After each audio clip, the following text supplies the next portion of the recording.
Coding is an important skill of the 21st century. It teaches us how to think. Given its importance, in recent years, always more schools are investing in teaching coding as a curricular subject. But coding is not easy.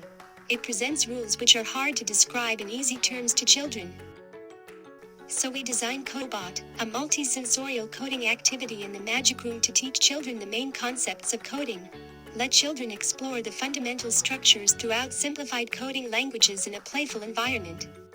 The Magic Room is equipped with projected wall, projected floor, Kinect, smart lights, ambient sound, magic ball, bubbles maker and fan.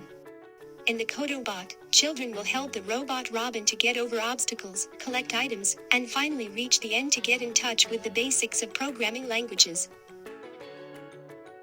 Users control the point by hand, make a fist to click, take a step in different directions to insert move command. Click start to execute the codes. Users can drag and drop loop and if commands in the queue, using RFID cards to insert specific commands. For the cooperative and competitive gameplays, up to 3 users can play at the same time. Codobot, let children have a novel coding experience, and also leverage cooperation among students.